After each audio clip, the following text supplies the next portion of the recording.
Hello friends, ഞാനിന്ന് ഉണ്ടാക്കാൻ പോകുന്നത് റോൾ കേക്കാണ്. അതിനായിട്ട് നമ്മൾ അടുപ്പ് കത്തിച്ച് പാത്രം വയ്ക്കുക.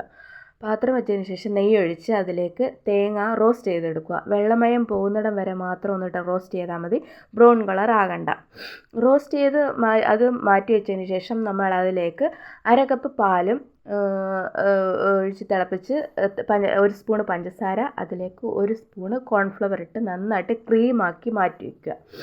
അതിലേക്ക് ഒരു മിക്സി ജാറിലേക്ക് 125 ml പകുതി കപ്പ് പഞ്ചസാരയും ഏലക്കായും പൊടിച്ച് അരിച്ചെടുത്തതിന് ശേഷം 2 മുട്ട പൊട്ടിച്ചൊഴിച്ച് അതിലേക്ക് ആ 125 ml കപ്പിൽ തന്നെ അര കപ്പ് പാല്, അര കപ്പ് സൺഫ്ലവർ ഓയിൽ ഇത്രയും ചേർത്ത് നന്നായിട്ട് ബീറ്റ് ചെയ്തെടുക്കുക.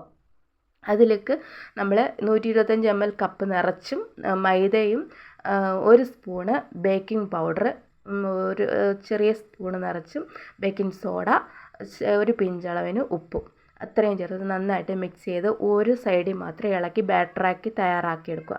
അടുപ്പ് കത്തിച്ച് ദോശക്കല്ല്, കട്ടിയുള്ള ദോശക്കല്ലാണ് ഞാൻ വെച്ചിരിക്കുന്നത്, അതുകൊണ്ട് പാത്രം വെച്ചില്ല. അതിന് താഴെ അലുമിനിയം പാത്രം വെക്കേണ്ടതാണ്.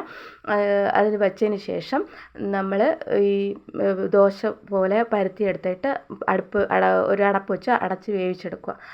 നമ്മൾ സ്പൂൺ കുത്തി വയ്ക്കുമ്പോഴത്തേനും അതിൽ ഒട്ടിപ്പിടിക്കാതിരിക്കുമ്പോൾ വെന്ത് കിട്ടി. അപ്പോൾ 4 സൈഡും കട്ട് ചെയ്ത് മാറ്റിയിട്ട് ഇതുപോലെ സ്ക്വയറായിട്ട് എടുക്കുക. സ്പോഞ്ചായിട്ട് വന്നിട്ടുണ്ട്. അതിനുശേഷം ബട്ടർ പേപ്പറിൻ്റെ മണ്ടയ്ക്ക് വെച്ച് റോൾ ചെയ്തെടുക്കുക.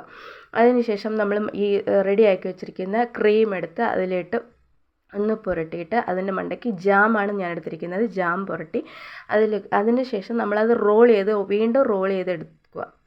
അതിൻ്റെ മീതെ നമ്മൾ ഈ ജാം ഒന്നുകൂടെ പുരട്ടിയിട്ട് ഈ നമ്മൾ റോസ്റ്റ് ചെയ്ത് വെച്ചിരിക്കുന്ന ഈ തേങ്ങയിൽ ഒന്ന് റോൾ ചെയ്തെടുത്ത് കട്ട് ചെയ്ത് മാറ്റിയാൽ ഇവിടെ റോൾ കേക്ക് റെഡി ആയിട്ടുണ്ട്. അപ്പം സ്പോഞ്ചായിട്ടിരിക്കുന്ന റോൾ കേക്ക് ഇവിടെ റെഡി ആയിട്ടുണ്ട്. എല്ലാവരും ട്രൈ ചെയ്യുക. മറ്റൊരു വീഡിയോ കൂടെ നമുക്ക് വീണ്ടും കാണാം. Okay, bye friends.